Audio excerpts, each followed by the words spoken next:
sort of policies and procedures or changes based on those people and what their needs are. And they get back in touch with that. They lost that as they scaled up and got larger. Mm-hmm. So that's another example. Well, if you say, the successful companies have a focus on relationship building, why why isn't everyone doing it? Yeah, they're not doing it because they just really don't know how. They aren't taught. It's easy. Companies rely on their metrics, on their data, and they read their data to make decisions, right? Mm-hmm. So with products, they have a lot of tools and systems that they're familiar with or taught to use that measure that data for them, and they can make decisions. And with processes, they have engineers in there that are, showing the, systems and how they're working and how the process is, if it's manufacturing or whatever the process is, there's people that are evaluating that. But they don't necessarily have experts in the people area. Human resources doesn't really handle that portion. Mm-hmm. That's not what human resources does in a company. So they don't have people that know how to create processes and procedures and cultures for people and then measure those things to see if they're working. But it just isn't a part that they're taught. But there are companies that go out and seek out how to learn how to do that. Yeah, and building they do have that in place. Relationships is work. It takes time, Mm-hmm. it takes effort, it takes thought. And Mm-hmm. in the now world, and correct me if you think I'm wrong, but in the now world, we want instant gratification, instant profits. We've got the internet. Just put a buy now button up there and forget about the rest of it. Mm-hmm. Well, right. So many, and I see a number of businesses constantly putting up these Facebook ads, and they consistently are trying to take a person to a page to sell instantly instead of taking them through that process of providing something of value for free and getting to start building that relationship and that know, like, and trust factor. So there's such a technique to it. So you are definitely what I'm sure help a lot of people understand that. Well, when we're talking about sales, it reminds me of my friend Bob Berg. He's the author. He's a multiple author, but he actually lives down in Jupiter. And he's one book is Endless Referrals, Mm-hmm. Network Your Everyday Contacts into Sales. So, his famous quote is, all things being equal, people will do business and refer people to those businesses that they know, like, and trust. And that's a famous Bob Berg quote.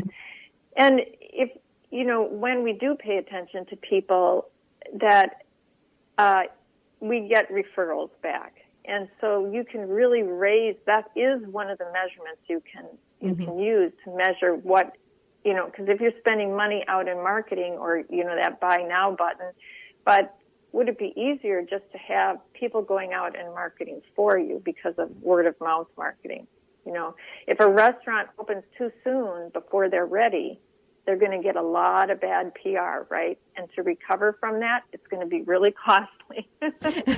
So you want to have those things in place. So a simple way that I teach is most of us in business are familiar with what's called the 80-20 rule. Mm-hmm. And that's usually applied to something else, but we're just talking about sales here.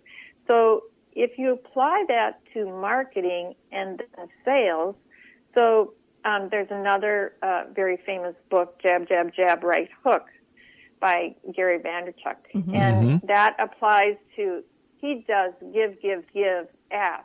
Well, I take it one step further with the 80-20 rule, and the jabs are give,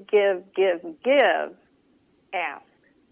So we earn the right to ask for something. It might be a sale. It might be a referral. It might be to come to an event.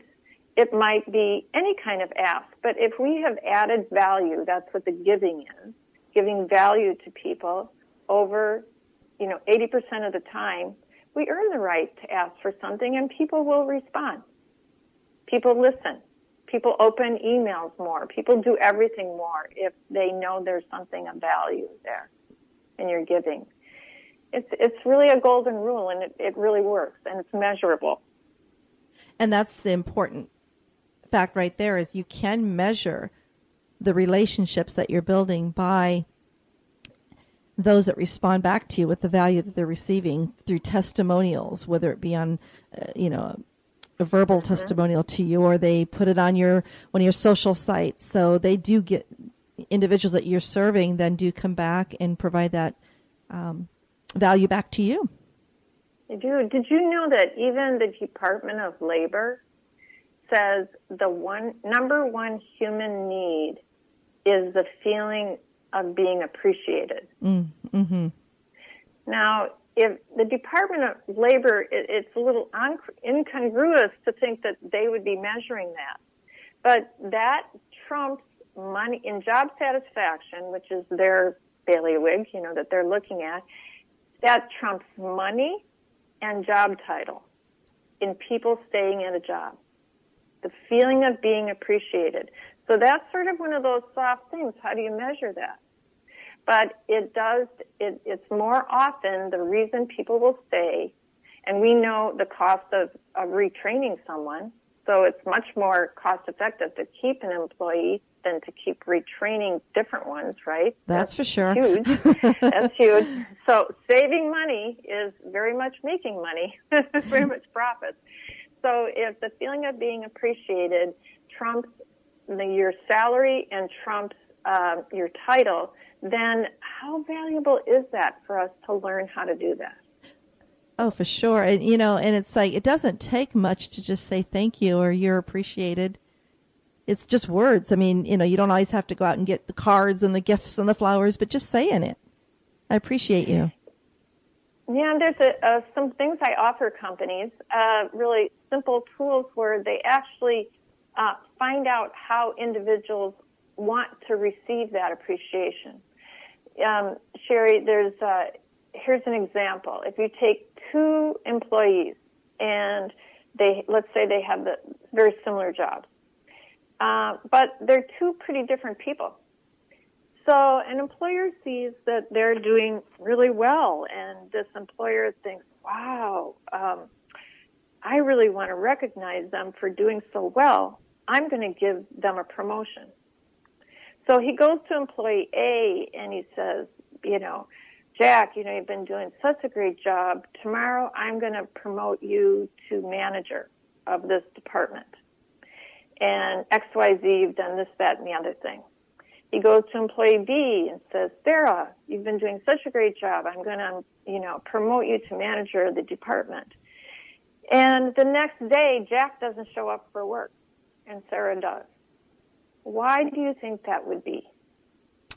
Comfort zone? Yeah, that's a good thought. Any other thoughts? That leads into what I'm going to say, actually. Comfort zone. Well, I'm thinking that... go ahead.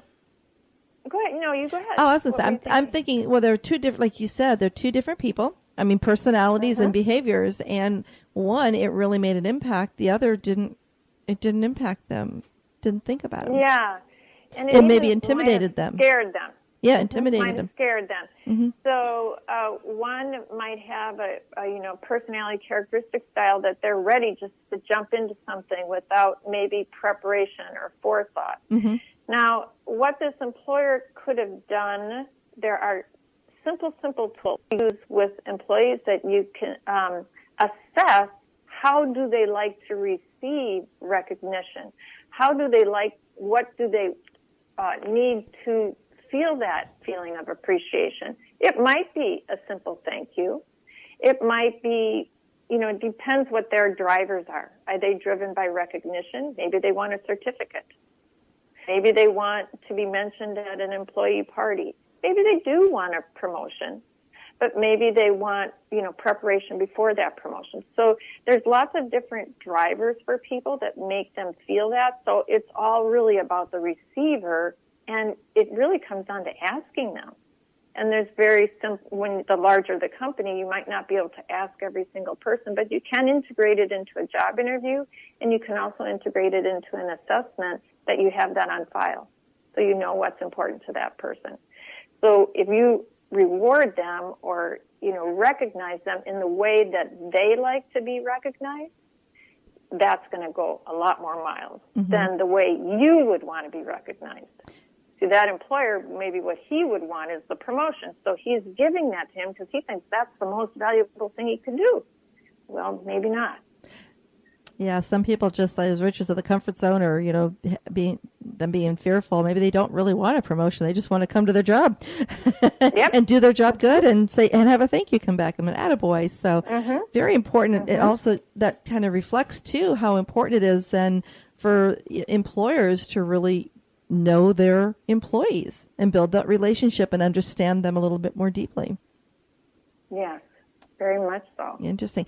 Well, you mentioned when we're talking that you have, and I know you've spoken a lot about the importance of relationship marketing, but do you have a list of the 5 reasons relationship marketing is the key to success? And I know that's what our listeners are waiting for. I know that they probably already have a whole notebook full of notes, but here we go.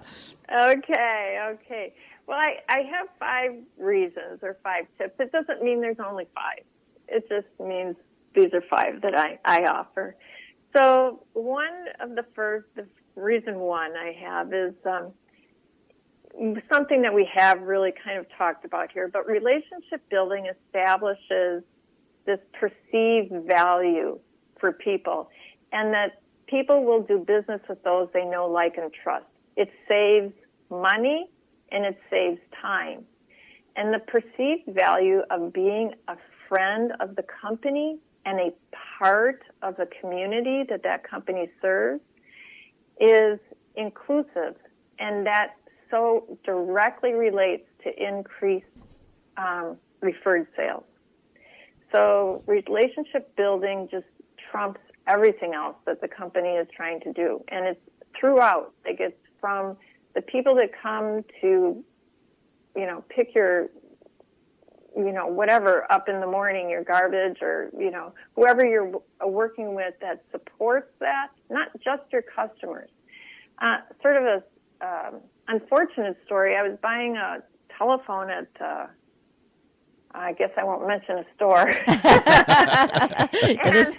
This is evergreen. Yeah, a certain store. And this young man, very bright, and it was very hectic. Babies crying, very hectic. I was overwhelmed by just the music in the store and all the people. And this young man totally gave me, really all the focus. Once it was finally my turn, he was hyper focused on me, and stuck with me till the transfer, the numbers, and all those things were really done. And I asked him at the end, I said, I complimented him and told him how he made me feel. And I asked him if I would be all right with him if I contact his manager and tell him what a good job he did. And his response to me was, "Oh, that won't matter." And I said, why do you say that?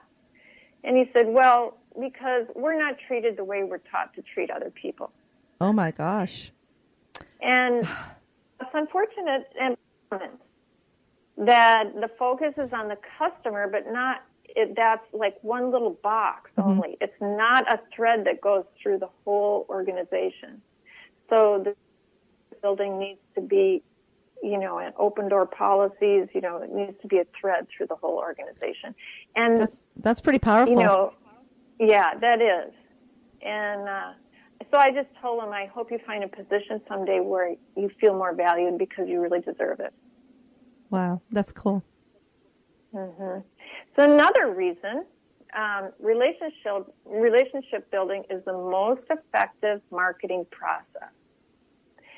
So you mentioned this. How much does it cost to have a conversation? When all systems, like including social media, are used to create relationships and foster relationship-centric or people-centric type of environment, which results in trust, the returns of loyalty and referred business are huge.